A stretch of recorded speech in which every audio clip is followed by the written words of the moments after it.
All right, man, we back already with Goku and DC Season 3, Episode 2. Superman and Goku go to Metropolis for the unexpected interview. So let's go ahead and get straight to it. The Kansas night was silent, the only sound of rustling of cornfields in the wind. Goku stood on the porch of the Kent farm with his arms crossed, staring at the horizon.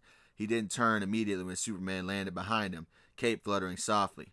Clark's voice was gentle. "You okay?" Goku exhaled sharply. "No." Superman stepped closer. "I saw what happened, and the League did too." Goku's jaw tightened at that statement. "Let me guess. They think I'm a murderer now or something, right?" Clark shook his head. "They're divided. Some understand, others don't." He hesitated. "But I'm not here for them. I'm here for you." Goku finally turned, his eyes shadowed. "You gonna tell me I was wrong? That I should have let Slade live?" Clark met his gaze. "Yeah, I won't lie. Killing him definitely wasn't the answer I'd have chosen. But again, I wasn't there. I didn't watch Terra die in my arms," he sighed. "But what I do know is that you're not a cold-hearted killer. You're my brother, and I'm not abandoning you." Goku's fist clenched. "Clark, I don't regret ending Slade. He deserved worse, honestly." Then his voice cracked. "But I do regret not being fast enough to save Terra. If I'd have been stronger, if I hadn't let my guard down in the first place, she'd still be here, alive with us." Clark placed a hand on his shoulder. "Guilt won't bring her back." Goku's eyes burned with a fire Superman had never seen before, raw, unyielding, forged in grief and fury. His voice was low, but every word carried the weight of an oath. "I'm gonna train," Goku said, fists clenched so tight his knuckles whitened. "Harder than I ever have. Harder than anyone ever has.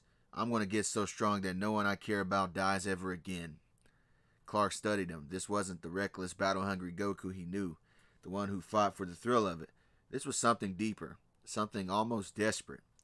"Goku," Clark stated, but his brother cut him off. "I failed, Clark." The words were like gravel in his throat. I had Slade defeated inside that underground lab, and I walked away thinking the fight was over, and Terra paid for it. I let my guard down, and now she's gone." He looked down at his hands as if they had betrayed him. "I won't let that happen again. Not to anyone." Superman saw it then, the same resolve that had driven him to master his own powers, to push himself beyond his old limits. But when Clark's discipline was tempered by hope, Goku's was edged with something darker, the fear of loss, which was different than his lighthearted love for self-improvement that he usually had. "Training won't bring her back," Clark said softly. "I know," Goku admitted. "But next time, actually, there won't be a next time, because I'll be ready for anything." Clark hesitated, then nodded. If this was how his brother needed to grieve, he wouldn't stop him. But he'd make damn sure he didn't lose himself in the process. The tension between Goku and Superman slowly eased as they sat on the porch of the Kent farm, the night air carrying the scent of freshly cut grass. Goku leaned back against the wooden railing with his arms crossed, while Clark rested on the steps, his cape draped over his shoulders. "You remember when we were kids?" Goku said, a small smirk tugging at his lips. "And you tried to teach me how to read, but I kept getting distracted by the cows." Clark chuckled, shaking his head. "Yeah, you kept saying that the cows looked like they wanted to fight. Ma nearly had a heart attack when she saw you trying to wrestle one." Goku laughed, the sound rough but genuine. "Hey, that heifer had a mean right hoof." Clark grinned, but before he could respond, his phone buzzed in his pocket. He pulled it out, and his eyes widened. "Oh, no." Goku raised an eyebrow. "What?" "I completely forgot. I was supposed to have dinner with Lois tonight," he groaned, rubbing his temples. "She wanted to interview Superman, and I promised to show up as Clark to discuss a time Superman would be available." Goku blinked. "Wait, so you're telling me you're double booking yourself?" Clark sighed, something like that. He hesitated, then tapped the screen to call her back. After a few rings, Lois's voice came through, sharp but amused. "Kent, you're late." "Lois, I'm sorry," Clark said, shouting shooting Goku an exasperated look as his brother muffled a laugh. "Something came up, but I can still make it. And would it be okay if I brought a +1?" There was a pause. "You're bringing someone to an interview discussion?" Not just anyone, Clark said, glancing at Goku. Me and this guy go way back. Another beat of silence, then Lois' tone shifted, intrigued. All right, Smallville. Clark hung up and Goku grinned. I guess I'm going out tonight. Lois Lane tapped her foot impatiently outside La Ciel, Metropolis' most exclusive restaurant. Arms crossed as she checked her watch for the third time. Typical Clark, she thought. Though she couldn't suppress a smirk. Just as she was about to pull out her phone to text him, she spotted him hurrying down the sidewalk with his suit wrinkled, tie slightly askew, and that infuriatingly charming, apologetic smile on his face. And then there was Goku? Lois blinked. The younger man trailing behind Clark was dressed in what could only be described as martial arts attire. Bright orange pants, a fitted blue undershirt, and those wristbands that looked like they'd seen too many battles. His boots were scuffed, and his spiky hair defied gravity, as if it had a personal vendetta against any and all hats. Clark, Lois said flatly, you cannot be serious. Clark rubbed the back of his neck. Yeah, Lois, this is Goku. Goku grinned, completely oblivious to the dress code violation. Hey, Lois, good to see you again. Lois opened her mouth in slight disbelief, but before she could speak, the restaurant's owner, with a stern-faced man in a tailored suit, stepped outside with his eyes narrowing as he looked at Goku's attire, and then recognition spread across his face. You, the owner said, pointing at Goku. Goku blinked. Me? You stopped those armed men from robbing us a few months ago, the owner exclaimed, suddenly beaming. He clasped Goku's hand. Monsieur, you are always welcome here, suit or no suit. Lois's jaw dropped at that. Clark coughed into his fist, hiding a smile. Shall we? As they were led to their table, Lois shot Clark a look. Are you kidding me, Smallville? Goku, meanwhile, was already eyeing the menu, asking, Hey, do they have steak? The two settled into their plush booth at La Ciel, the soft glow of candlelight flickering across the table. Lois leaned forward, swirling her wine glass with a smirk. All right, Smallville, spill. How do you two know each other? Clark opened his mouth, already crafting a careful half-truth. Childhood friends, maybe, or distant cousins, but before he could speak, Goku grinned and blurted out, Oh, we're brothers. Lois' glass froze halfway to her lips. Excuse me? Clark groaned, pinching the bridge of his nose. So much for subtlety. Goku, oblivious to the tension, kept going. Well, adopted brothers. Ma and Pa Kent took me in after they had Clark. I was in this weird spaceship thing, looking similar to humans, actually. He took a massive bite of bread, chewing thoughtfully. Except I had a tail. Lois' sharp eyes darted between them. A tail? Clark sighed. Goku. But Goku was already rolling out his tail and flexing the appendage. Clark rubbed his temples. This is not how I planned this conversation. Lois set her glass down with a clink, her reporter instincts kicking in. Hold on. You're telling me Clark has a superpowered brother that crash landed on the Earth and no one knows about this? Lois's eyes narrowed as she leaned forward, her gaze flickering between Clark and Goku. The pieces were clicking together in her razor-sharp mind. Clark's uncanny access to Superman, his convenient disappearances during crises, and now this mysterious superhuman brother? Now it all makes sense, she said slowly, tapping her fingers against the table. Clark, you've been holding out on me. No wonder you can get Superman interviews at the drop of a hat. Your brother's friends with him. Clark froze mid-sip of water, his throat tightening. For a heart-stopping second, he thought she had figured it out, that she was about to expose him right there in the middle of La Ciel, but then her words registered, and he nearly choked in relief. Yeah, he stammered, forcing a laugh as he adjusted his glasses. Goku and Superman go way back. Smallville stuff, you know how it is. Goku, blissfully unaware of the near disaster, nodded enthusiastically. Oh yeah, Superman's the best. He's one of the only people I know that are still stronger than me. Lois smirked, leaning back. Swell, Smallville, you could have just told me instead of making me chase leads like I was some rookie. Clark exhaled, his shoulders relaxing. Sorry, Lois. Professional secrecy and all that. She rolled her eyes but let it slide. For now. Meanwhile, Clark made a mental note to have a long talk with Goku about oversharing information. Goku opened his mouth, ready to correct Lois. Actually, Clark is when Superman's elbow jabbed into his ribs with surprising force. Goku coughed, shooting his brother a sideways glance. Clark's eyes flickered toward him, a silent plea buried beneath his usual mid-mannered expression. For a split second, Goku hesitated. He wasn't great at lying, but he was good at reading people, especially family and friends. And right now, Clark was practically screaming, "Don't blow my cover." So without saying a word, Goku grinned, scratching the back of his head. Yeah, Superman and I go way back. Trained together a few times, actually. He's crazy strong. He leaned in conspiratorially. Between you and me, I think he lets me win sometimes. Lois raised an eyebrow, but her smirk returned. So that's why you're always dodging my questions about your sources, Smallville. You've got a superhero brother on speed dial.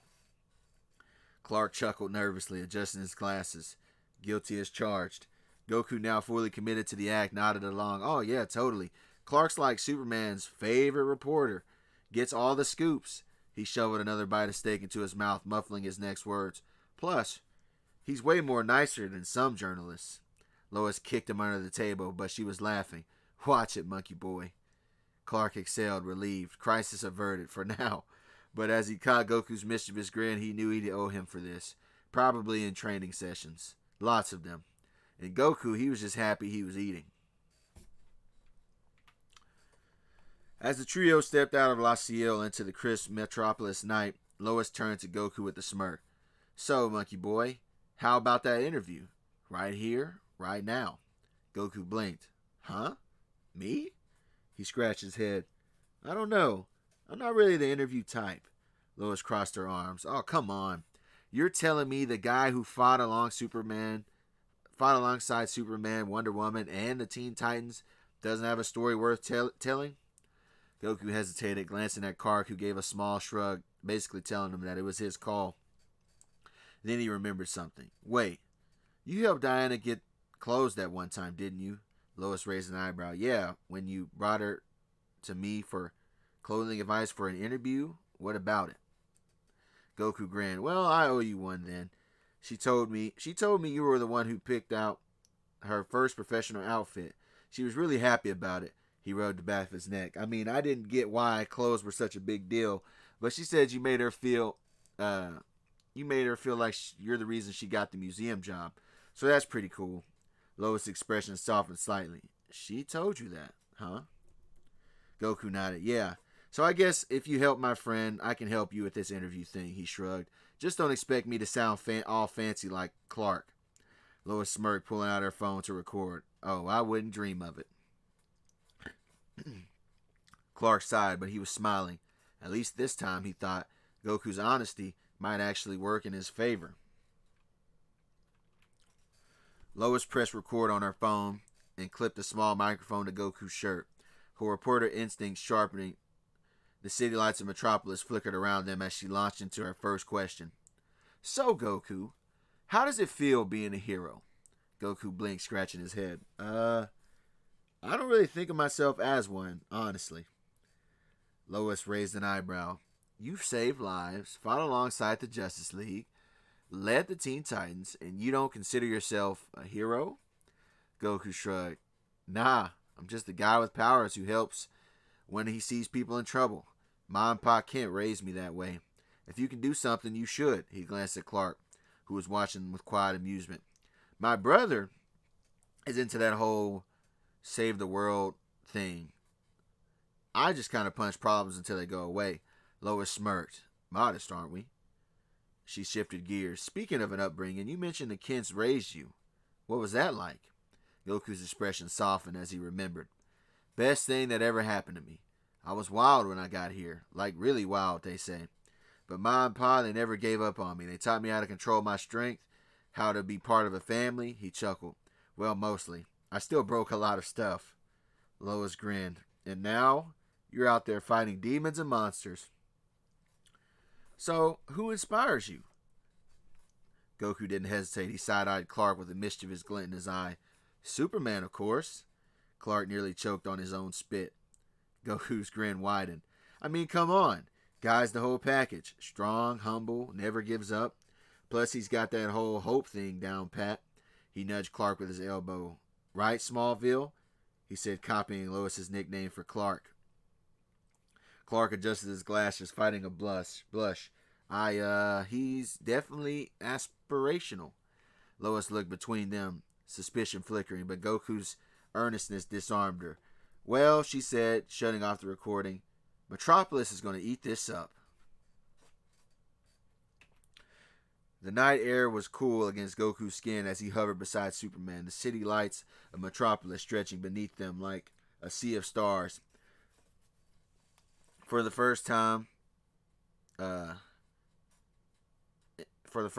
weight of his chest felt a little tighter after the events with Slade and Terra. Thanks for dragging me out tonight, Goku said, glancing at his brother. I think I needed that. Superman's grip on his shoulder tightened slightly, a silent reassurance. You've been carrying too much alone as of late, he said, his voice steady but warm, and you don't have to. Goku exhaled, watching his breath mist in the high altitude. I know, it's just hard. Every time I slow down, I see it. Terra, Slade, all of it. He flexed his fingers as if testing his own strength. Training helps. Fighting helps. But tonight, he smirked. Lois is intense, but in a fun way. Superman chuckled. That's one way to put it. His expression softened. You handled yourself well, and for what it's worth, I think she liked you. Goku grinned. Even when I almost blew your secret 5 times?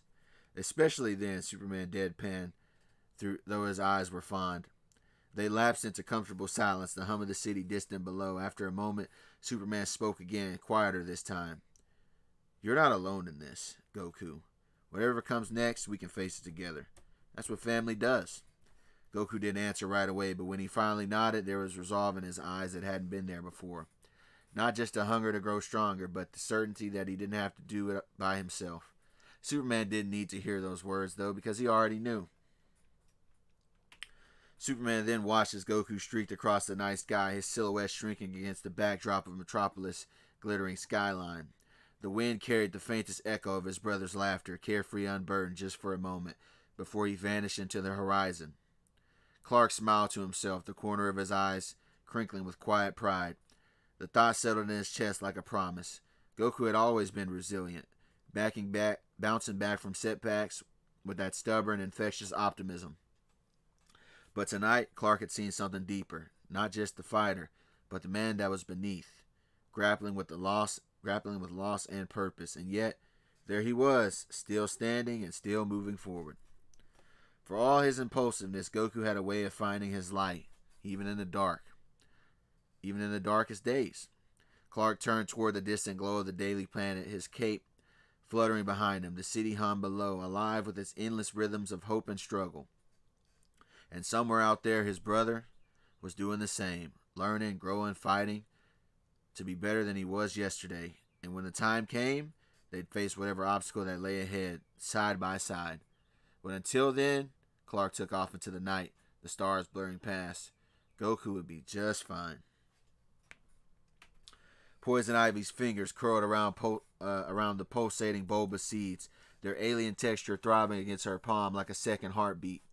The dim green glow of the Cyberman pods cast eerie shadows across her sharp features as she stepped out of the abandoned space station, her heels clicking against the rusted metal walkway. The wind howled through the skeletal remains of the derelict structure, but she barely noticed. Her mind was already racing with possibilities. Alien flora, she mused, her voice a velvet purr laced with dark amusement. Not of this world, yet so full of potential. She lifted one of the seeds to the moonlight, examining its grotesque veined surface. The report she'd stolen from LexCorp's black site had been vague, something about a bioengineered plant warriors from another planet, discarded after failed experimentation. But when Luther saw failure, Ivy saw opportunity. Earth's plants are beautiful and obedient, but limited in ability, she whispered, trailing a vine from her wrist along the pod's surface. It twitched in response as if recognizing her touch. But you're something hungrier. A slow, wicked smile spread across her lips. Let's see what happens when I give you a little push. And with a flick of her wrist, she buried the first seed in the soil of a nearby dying grove. The ground trembled faintly as tendrils of emerald energy snaked from her fingertips, merging with the alien biology. The soil bubbled. A spike shoot erupted, unfurling into a grotesque, grinning Cyberman sapling, its beady eyes locking onto her with feral devotion. Ivy threw her head back and laughed. Oh, yes. This changes everything. So, yeah, man, I hope you guys liked it. So, I'm bringing in the Cyberman for the next episode, along with, Queen Poison Ivy. So, be sure you like, comment, subscribe, all that. Till next time, peace.